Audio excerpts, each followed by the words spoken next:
What's up, everybody? My name is Jen, and you're watching The Screening Lady. We are back here for another reaction to Arcane slash supplementary viewing slash coping mechanism that you guys have helped me with. Moving on for after the finale or after the first season of Arcane, because we're definitely getting a season 2, right? We're watching Bridging the Rift. You guys voted for this in the poll that I sent out. Super appreciated you guys are letting me know what you guys think. So I have no idea what to expect, other than, of course, we're gonna definitely know like all the hard work that comes along with making the animated series. I'm hoping to see some more insight, I guess, on the games too, see how different or similar they are in different aspects. And yeah, I'm excited to get into it. We are gonna watch the full 5 parts in this video, so it's gonna be, you know, you just lean back, enjoy it with me, I guess. And yeah, let's just get right into it. First part, only dream in risky. I only dream in risky. Huh, cool.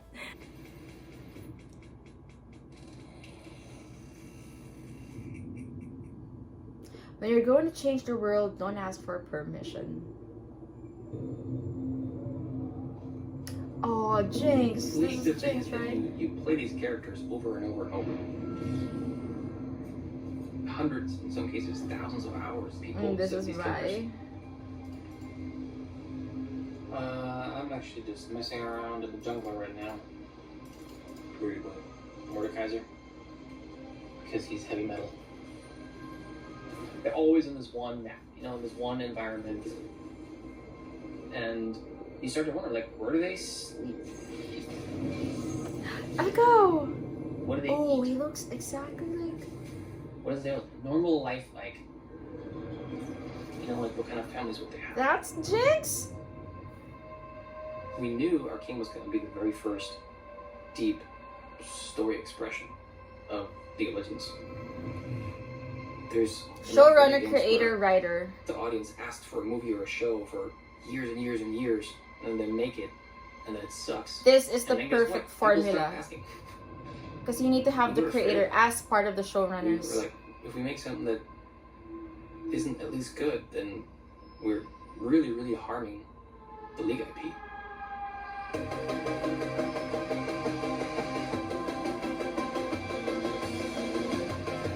Oh shoot, that was a pretty sick amp. Sorry.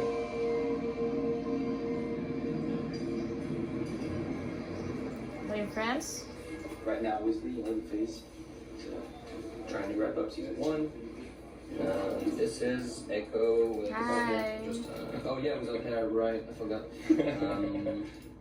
Here. She will be the worst kept secret of the show. Everyone will notice Echo when they see with the mask on. I mean, You think? yeah, of course. In the trailer, I've seen like several videos, people analyzing it, and they're like, oh, this character let's say that is it's Echo. absolutely not Echo. Well, but okay, Yeah. but so the second they see that he has the pocket watch, everyone knows he's like the, you know, the boy who shattered time. I mean, That's right. The boy who shattered time, what? hey, how are you? I remember you showed me that we built like a special rig on Jinx. You can kind of control going her face from going looking more childish to like adult. You have that somewhere? Pull up. Looking from childish to adult. So when we I love first it. got the first rig of Jinx, the idea was to try to connect her somehow visually to what she was as a kid. Rounder face, bigger eyes, sadder look. We Right. did the typical like crazy girl laughing around like the Joker and just making no sense. We really wanted to make her feel like deranged and emotionally affected by what she went through as a kid. I think we were a little bit worried about, you know, when we get to the adult Jinx, that we just lose that, like, I don't know, that beautiful little soul that just just tries to prove to her older sister, like, hey, like, I can do this, you know, like, believe in me. I think we should never work on a project that doesn't offer us something personal to explore. I think for the story that we have, it's a story about family, it's a story about siblings that have a hard time forgiving each other.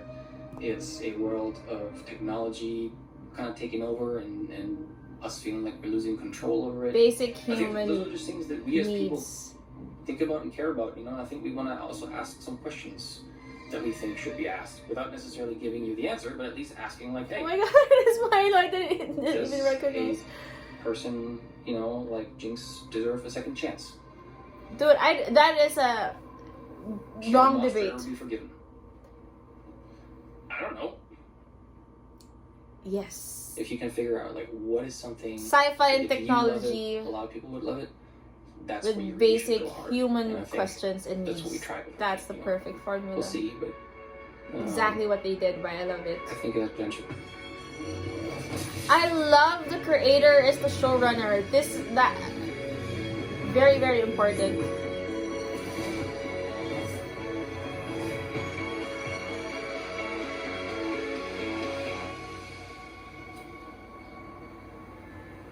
So I'm guessing the animated studios is based in France, How right? you doing, bud? Because of the The accents. Skinks. I've had them for 23 years now. I got them when I was 15 and definitely old enough to make that kind of commitment. Creator and writer, Alex. The thing when you work on story is that, just generally speaking, it never stops. I feel like I just have voices in my head that argue a lot, and every now and again, something they say makes sense, and then you write it down. And that's basically that's how the characters happen.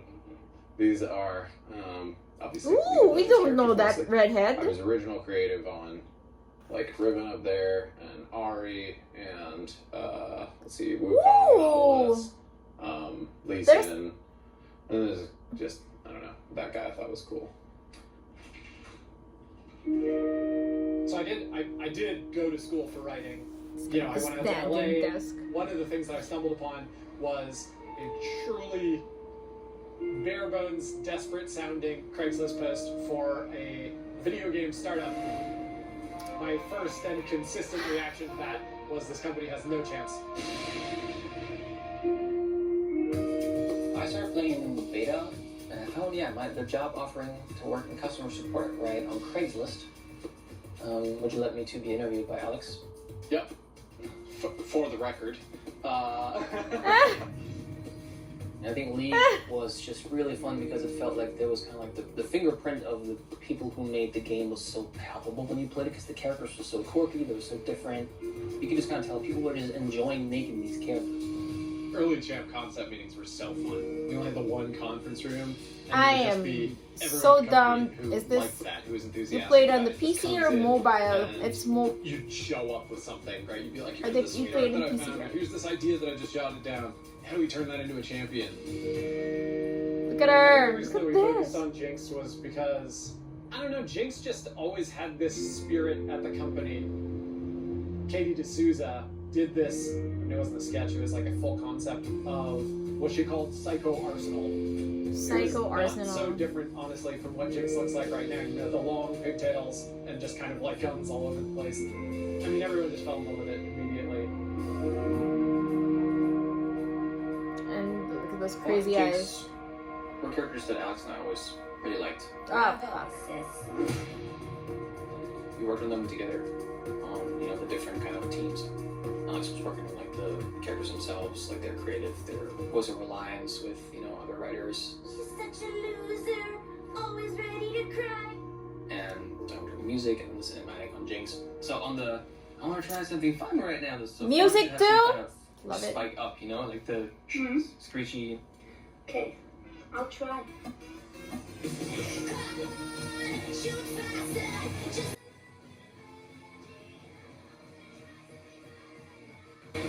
Okay, so they make original music too?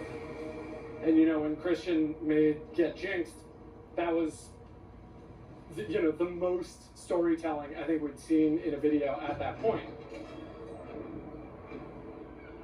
Arcane started when Alex and I sat down together and were thinking what the devil we should be doing next. Riot in general kind of struggled to put out long-form narrative content. Our Got goal it. was to have deeper storytelling, right? To not just do video game action. Or as we at the company tend to call it, fight porn. We have not I don't know met. if we I call it haven't that met anymore, these but that's what it characters. always That's was. so cool. I just always had this sense of obligation to the players. You know, it just felt like we created these characters, and the players answered us by spending so much time with them and loving them, and it just felt like they deserved to have better stories. Whenever Jinx kills someone, she actually gets kind of like amped up. It basically Bro. the promise is It like would be nice to find some kind of thread, some sort of like emotional question thread. We were just kind of talking, you know, like, man, like how fun it would be to make something that's a bit bigger, you know, and the animation space, the story space, and to kind of embrace all these different strengths that the team had developed over the years. Animation, music, sweet child. Is this do building characters. do creators make their own stories, songs just go too? In deep. the is that normal or Yeah, is this? this amazing, totally amazing partner game for Tish, changing? this animation studio in Paris. They just always had this like this X factor of like these beautiful visuals, it's super artistic and everything. It just kind of always clicked, you know. It is. I always thought that if there's any superpower that we had in the beginning to make Arcane a thing, it was whether or not we could really unleash the potential for Tish. Arc the Trumps.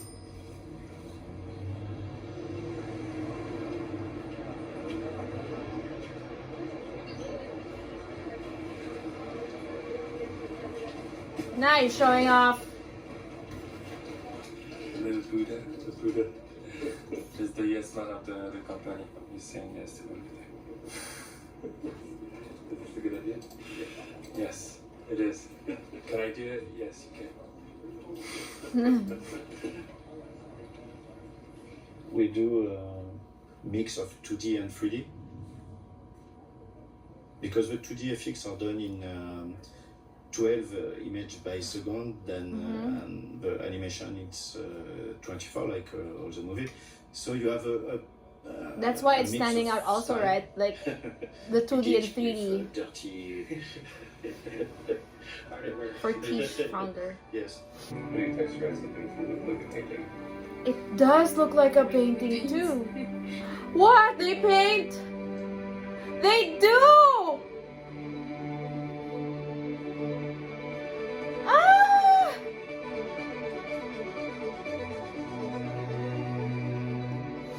So let's say you have like a character smoking a cigarette, instead of having like a 3D smoke being simulated by 3D tools, it's actually 2D drawn, frame by frame, and gets this almost cartoony effect.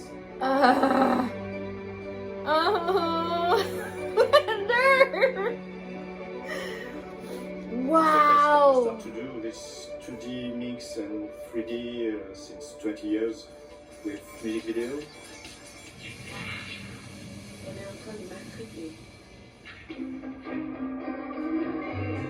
For me, it's a new way to do animation.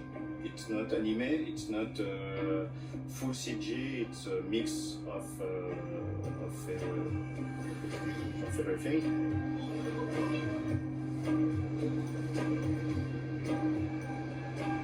Are you feeling good about it?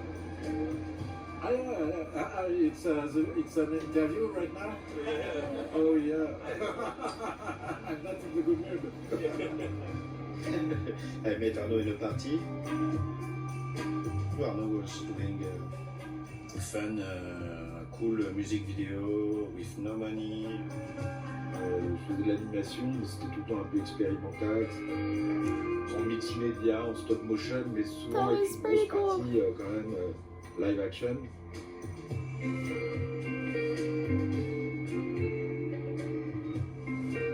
Cheers. That's what's Maybe another day? It's so cute how, you know, animators are usually like super shy. I mean, let me know, but I think they already are. It's so cute. Hey, it's a twiggy dress. When I was a kid, my dream was to make comic books or work on, for Marvel and stuff like that. I like characters. I like or you can bring Gorillas? bring story. I think back then I just found these tests that they would do where you could go like, man, like this looks different. This doesn't look like the typical expensive Hollywood animation production. This looks very fresh.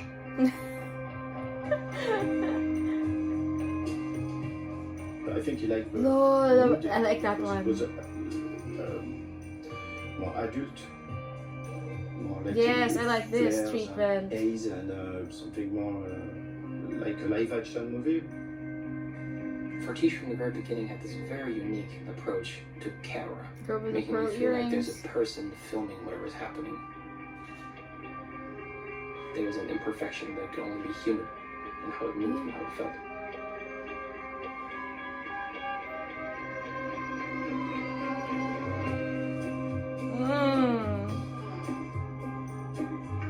To be fair, the first answer when I went to the right leadership was like, I think we should make a TV show about our characters that is the highest budget ever spent on an animated series. It's going to be great. First answer was no. Get out of the office.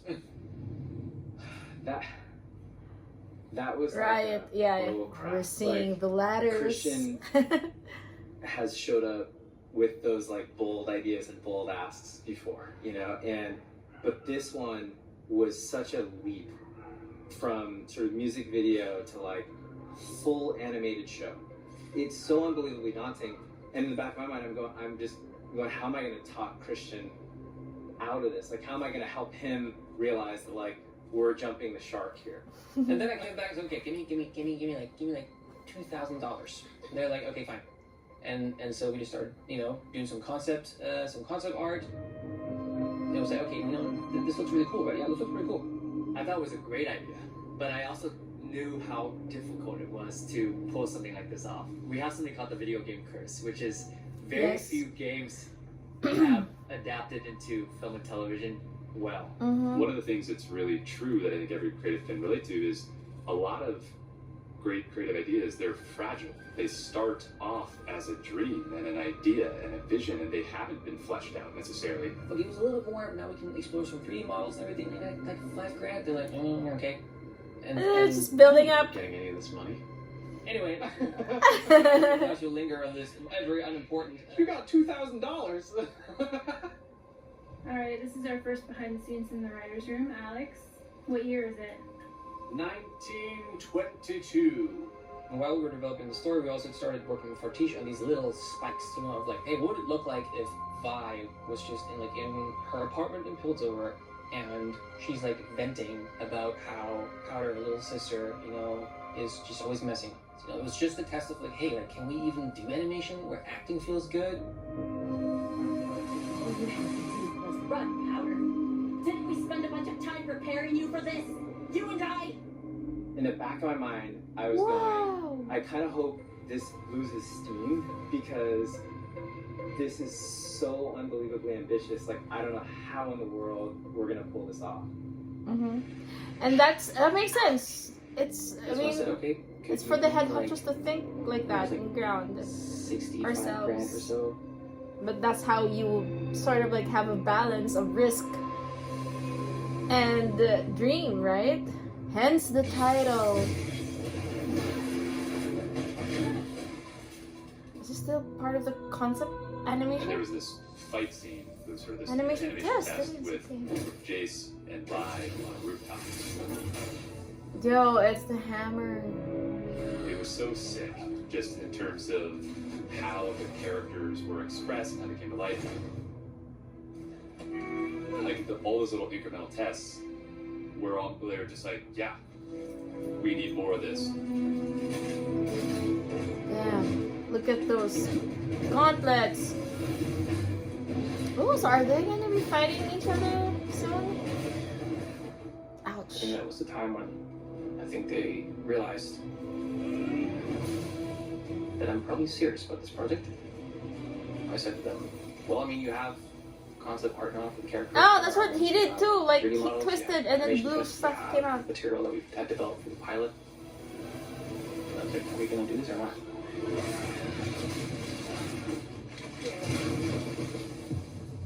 The Jace I sort of think about it as like got hotter. oftentimes not knowing what we're getting into was an advantage, because I think if we did know, we would have said, "There's no way."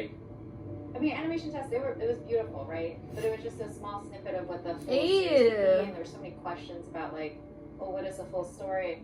To me, the stakes are really high because we want to be respectful of players' time and trust. I'd for sure much rather not do a show than releasing something that's just okay. I don't know if anyone among Ryan's leadership necessarily thought that we would definitely be able to do it, but I think they all understood that we just had to try. You know, I mean, like, this was the best bet. You just kind of have to, at some point, make that bet. You know, otherwise, it's only going to be ever a theory. Fortiche was 5 people, so we had to build a studio of now 200, 250, 300 people, which is like, how do you build an animation studio? You know, we're a game company. How do you do that? At that point, Fortiche had produced 2, 3, 4 minute music videos. Le pari pour Christian et Riot, c'était est-ce qu'on était capable de sortir 5 heures, 6 heures de film. Et non plus, on ne savait pas. You could never know these things immediately. Him talking about character arcs and what's gonna happen in that episode, and you know, I've already that in mind, and it's gonna be like so emotional. And I was like, dude, you're crazy. We haven't even started the first minute of the show. I don't think he was realizing what he was getting into. But I think he was a fool. But the excitement he had when he was talking about the show made the difference to me. Even when there are a lot of question marks and obvious concerns, and on paper it's not supposed to work because you know the experience isn't there, the resume isn't there. Like that's precisely when it's worth jumping into the deep end of the pool and learning how to swim. Il y avait plus de peur pendant le test que finalement quand on a commencé à faire le pilote. C'est là où on a pu mettre tout ce qu'on avait un peu en nous, toutes nos références, où il y a eu ce côté, le côté geek, grâce à Christian et Riot, quand on a vu qui nous laissait les clés.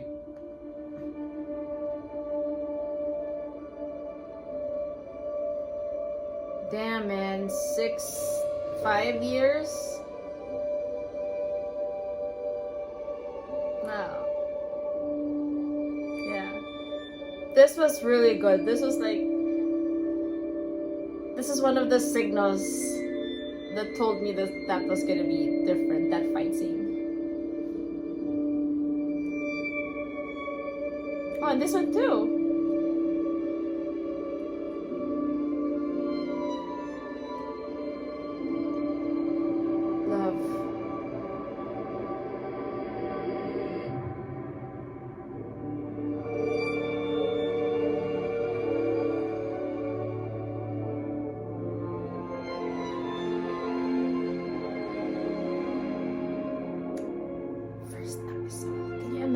So it's roughly taking them 1 year per episode. Jesus.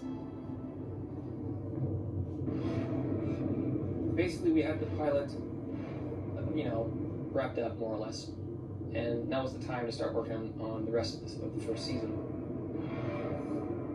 We had an entire arc for the first season, filled with moments, lots of art, lots of exploration, different locations, different characters. Nice. And we were already feeling the pressure of the sort of pipeline rolling. These episodes take a tremendous amount of time to animate, and once the episode is in various stages of animation, changes are possible, but any change is tremendously disruptive in terms of the amount of time and resources it takes to so you're kind of locked in. So yeah, at some point, there was a meeting on my calendar, and I went to who was that? Brian's office, and there was like a bunch of people in there. He basically he called me and told me like, hey, just talk to Brandon and like everyone. It was basically like an intervention meeting. And by the way, that's what we do for everything, even in game if we're like on the cusp of launching and we think it's not right, like we'll stop, we'll hold, we'll pivot, we'll cancel. Always make it work. I mean, I think with everything creatively, you know, you're always kind of waiting for that hammer to fall. We wanted to make sure the story that players got lived up to their expectations. If we couldn't do that, then we shouldn't do that. The consensus was, you don't have the story yet, and it's not gonna work. Yeah.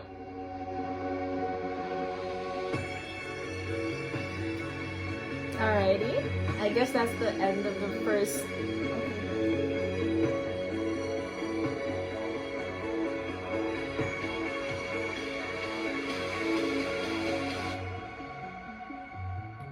Perfect.